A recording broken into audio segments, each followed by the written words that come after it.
Well, hello guys, welcome back to another episode of Everyday EDC. My name is Tyler, and today we got a review for you of one that I recently sold. So I'm knocking the review out, but I've been putting it off. I didn't want to sell it, and then I did want to sell it, and I've been so flip-floppy I pulled the trigger because I have so many ones that I know I don't want to sell that I just have to kind of start liquidating things and refreshing so I can, create more content for the channel. And that is my Reate iron.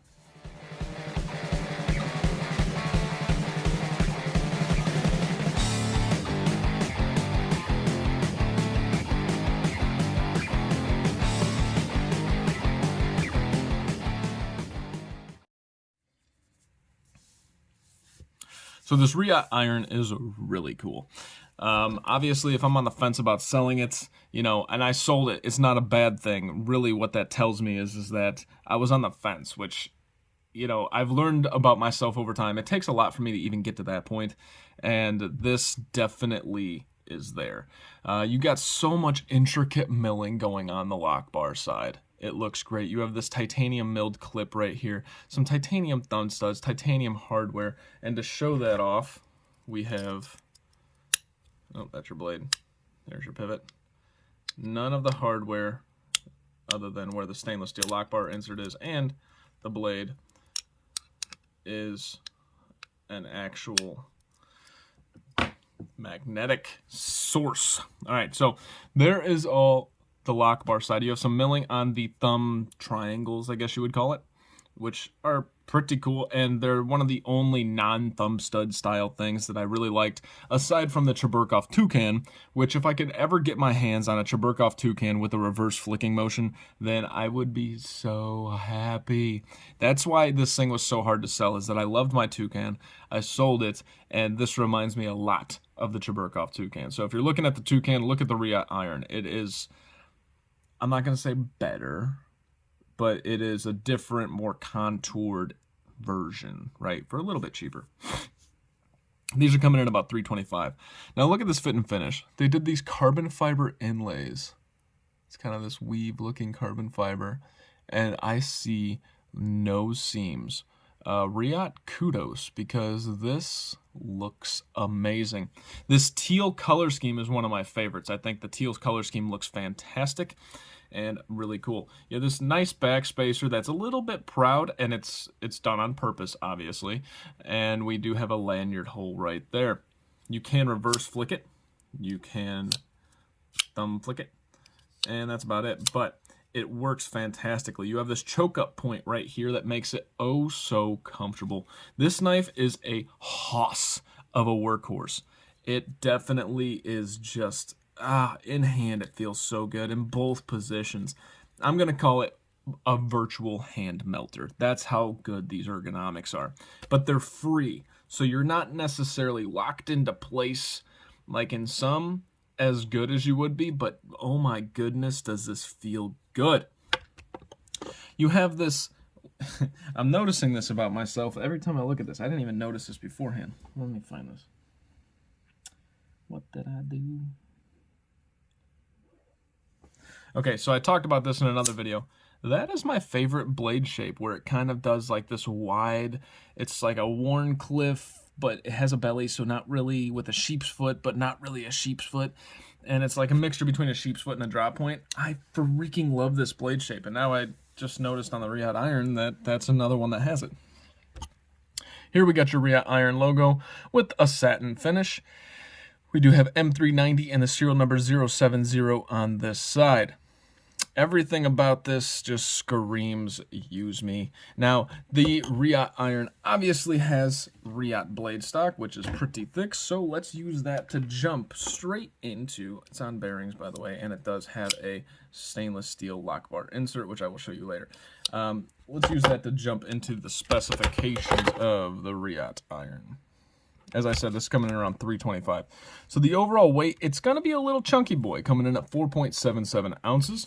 So you're not getting your ratios on this one there. All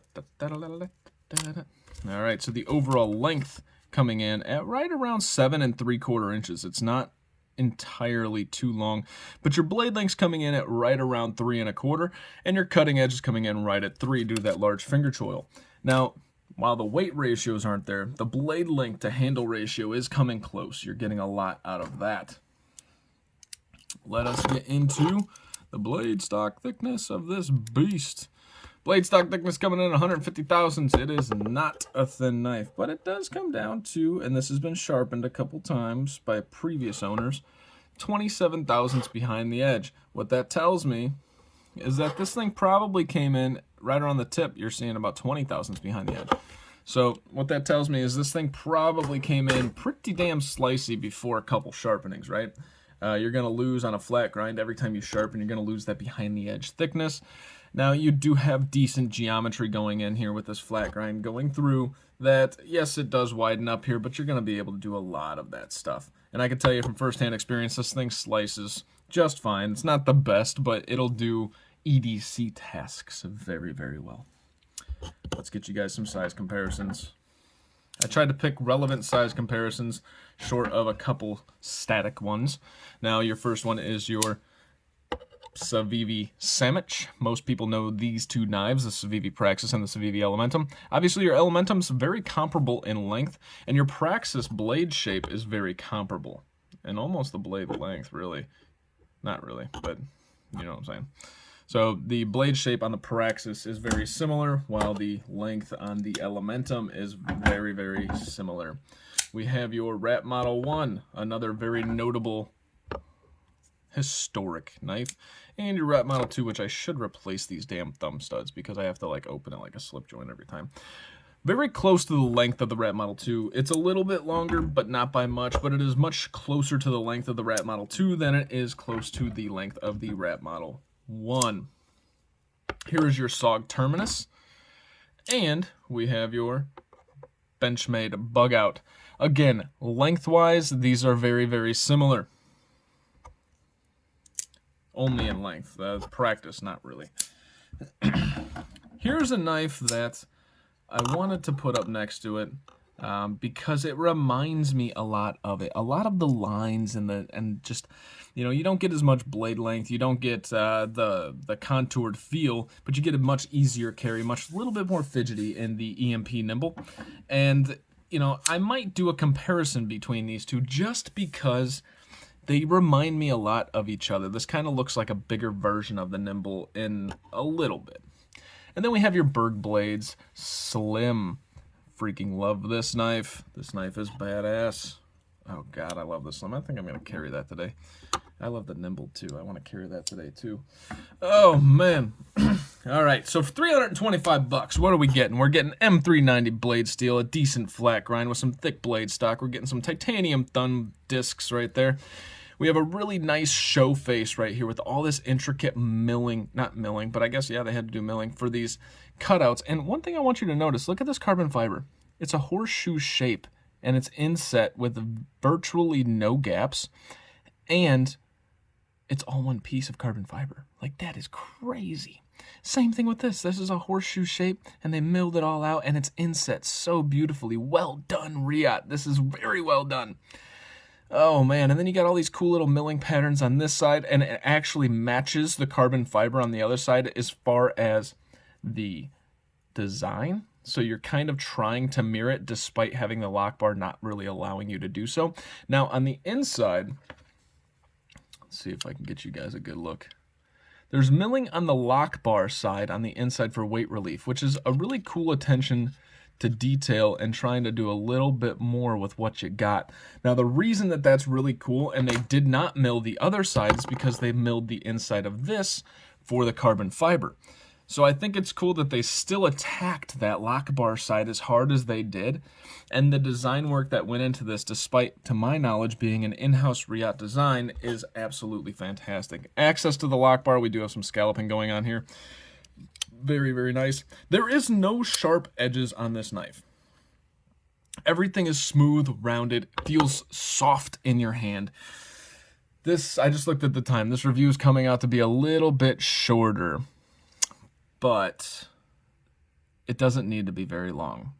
For $325, guys, if you like the look of this, if you like kind of the short, chubby knives, I'm pretty sure you're going to love the Reate iron. I think this knife is absolutely fantastic, and I have nothing to complain about. I could complain that it's a little bit thick on the blade stock, right? But why? We already know that about Reate. Reate does that. That's what Reate does with their in-house designs. They're thick as hell. So, no, I mean, you know what you're getting into. There is nothing, in my opinion, to complain about the Reate iron. I believe this knife is for the design, and I talked about this in the past, and this is going to be kind of hard for me to say out loud, but I talked about it in the past. There are several perfect knives in the world. Thousands of perfect knives. And they're perfect in bias and perspective to the person calling them perfect. To me, for what the design is going for here, I believe the Reate iron is a perfect design. That's a very big statement, but what I'm trying to say there is I'm not saying it's the best knife. I'm saying for the design and the choices that were made and what they were going for with this specific knife, I think they freaking knocked it out of the park. The Reate iron is an amazing knife. I don't reach for it as much just because I think the style of knife, the thickness, it's not one I reach for very frequently. And if I do, I mean, I prefer something like this a little bit more. And if I were to realistically compare these two, the Reate iron would probably win in a lot of categories. That being said, I just prefer, it's a preference thing over perfection. So the Reate iron for $325, is it worth it? In my opinion, yes. That is, I have no reservations in saying go buy it at $325. You can find them on the secondary market relatively frequently for about $200 to $250. And that's what I would recommend. I mean, just go get it on the secondary market if you're interested. In particular, if I hadn't sold this model, I love this teal and that look. Oh, it's so beautiful. It's such a good looking knife. My name is Tyler. This is Everyday EDC. You guys stay sharp, stay safe, and have a great freaking rest of your day. Thanks for watching, guys. Hey guys, if you liked what you saw, don't forget to subscribe. Also, don't forget to hit that like button and or leave a comment. The whole reason this channel was created was to interact with you guys and just share the love of knives. So until next time, you guys stay sharp, stay safe, and have a great freaking rest of your day. Thanks for watching.